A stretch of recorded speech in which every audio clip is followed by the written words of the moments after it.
Après la prise de la Crimée en 2014, le président russe Vladimir Poutine a déclaré que la péninsule restera désormais et pour toujours une partie de la Russie.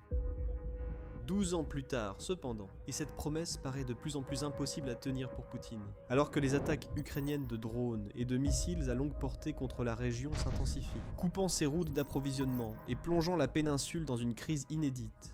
Le contrôle russe sur la Crimée paraît plus faible que jamais.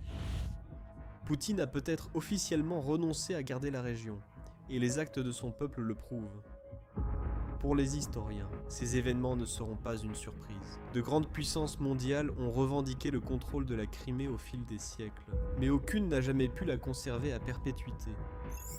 La première invasion enregistrée de la région remonte à 513 avant notre ère. C'est alors que l'Empire perse, sous le commandement de Darius Ier, a lancé une grande campagne dans la région. Au fil des siècles, le contrôle est passé entre les mains des Grecs, des Romains, même l'Empire byzantin, avec le premier grand siège de la Crimée qui eut lieu au XIVe siècle. Lorsque les forces mongoles de la Horde d'Or ont pris pour cible la ville de Kaffa contrôlée par les Génois, qui est connue aujourd'hui sous le nom de Féodosia, les Mongols ont encerclé et attaqué la ville de 1343 à 1346 jusqu'à ce qu'ils subissent, finalement, une épidémie massive de peste bubonique. Ne voulant pas lever le siège et rentrer chez eux, les assaillants ont plutôt orchestré l'un des tout premiers exemples de guerre biologique au monde. Ils ont catapulté des cadavres pestiférés dans la ville, forçant les Génois à fuir et provoquant la propagation de la peste noire en Méditerranée et au-delà.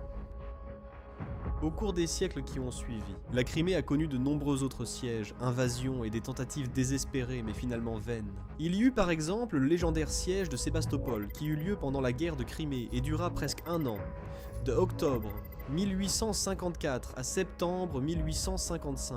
C'était une coalition de puissances alliées, dont la Grande-Bretagne et la France, l'Empire ottoman et la Sardaigne, encerclant et bombardant la ville, que les Russes tentèrent de défendre en construisant un vaste anneau de bastions tout autour. Même si la maladie, le gel et la famine ont fait des ravages parmi les forces alliées, ils finirent par en sortir victorieux, et les Russes restants furent contraints de fuir. En 1920, la Crimée abritait l'armée blanche anti-bolchevique pendant la guerre civile russe.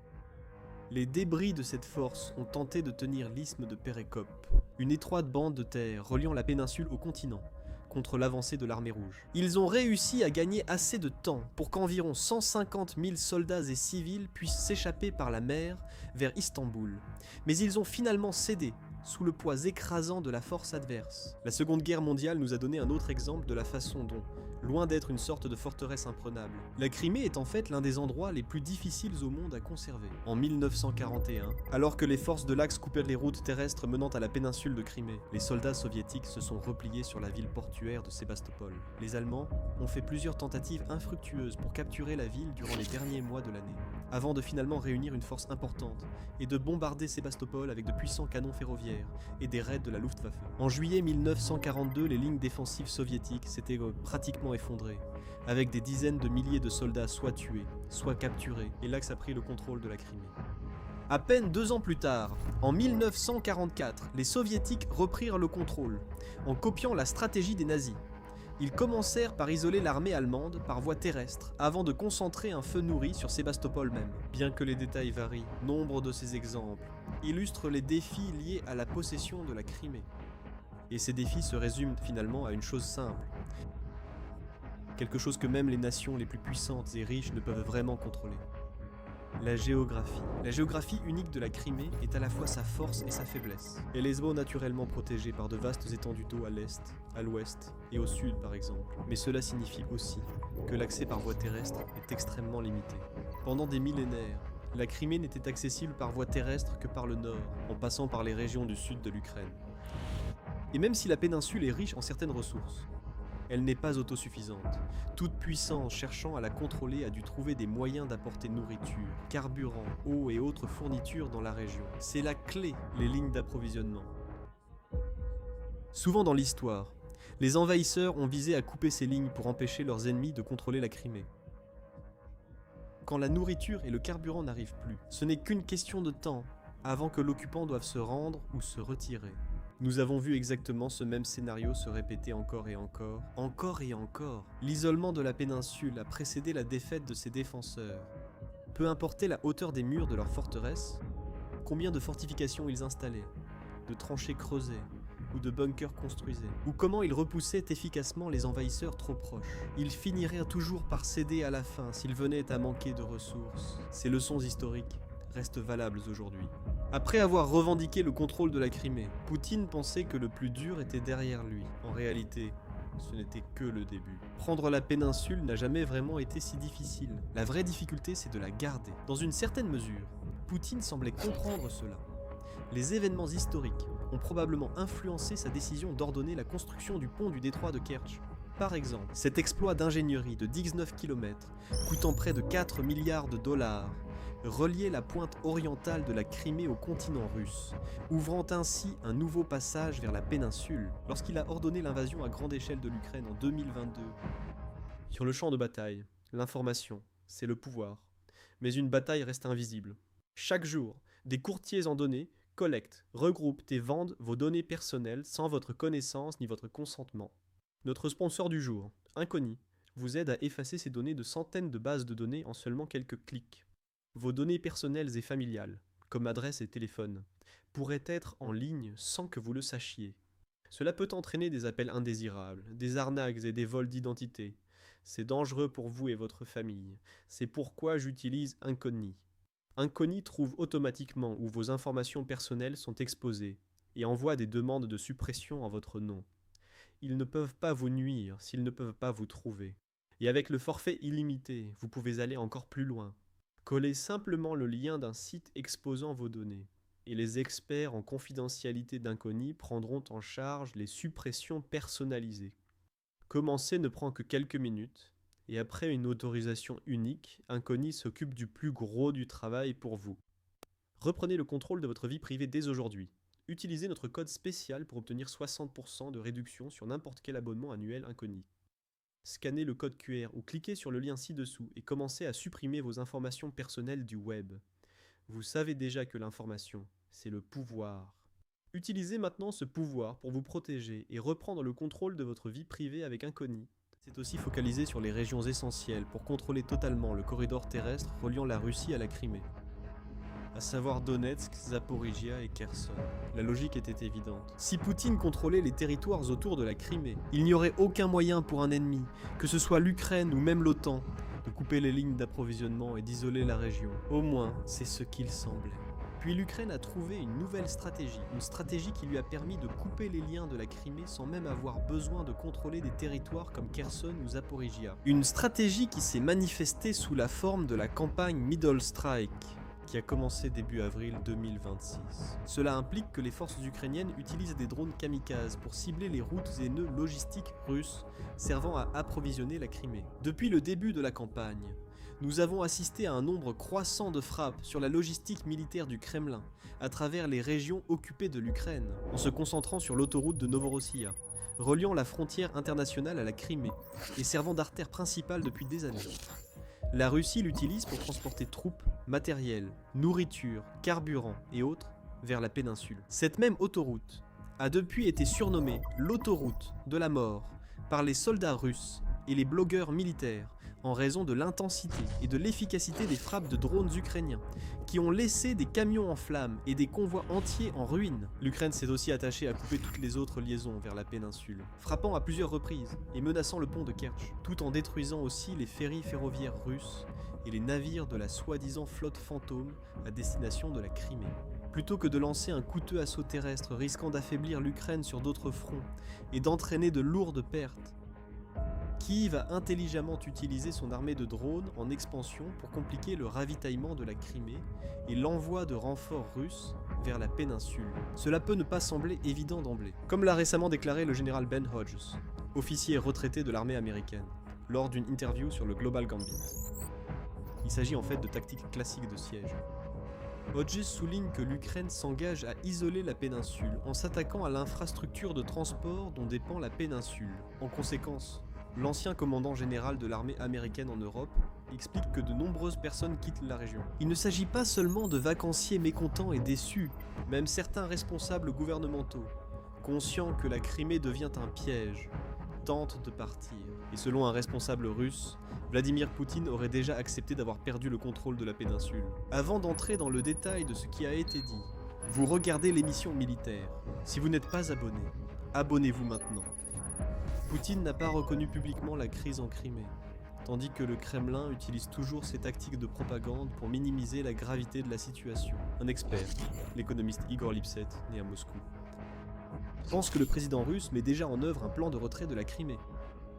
Dans une interview avec Mark Feigen, ex-membre de la Douma d'État russe, aujourd'hui défenseur des droits de l'homme, Lipset a affirmé que Poutine est déjà en train de se retirer de la Crimée et qu'il met en place les éléments nécessaires pour justifier cette décision aux yeux du grand public. Il a expliqué que le président n'a aucune intention d'organiser une évacuation humanitaire ou un couloir vert pour les Russes qui restent bloqués en Crimée, car il serait trop humiliant pour le Kremlin de devoir demander à l'Ukraine d'arrêter ses frappes afin que l'évacuation puisse avoir lieu. Au lieu de cela, Moscou compte garder le silence et accuser l'Ukraine plus tard, quand des morts surviendront à cause de la dégradation rapide et des conditions dangereuses dans la région. D'un point de vue humanitaire, les gens devraient être évacués, et ceux qui le peuvent devraient partir par le pont, c'est évident. Mais ça n'arrivera pas. Poutine affirmera que les morts sont dus à l'Ukraine. Il ne se préoccupe pas du nombre de civils qui meurent en Crimée, qu'il s'agisse d'enfants ou de personnes âgées, faute de médicaments, d'électricité ou d'hôpitaux fonctionnels. Il mène sa propre guerre, et les Russes ordinaires sont sacrifiables.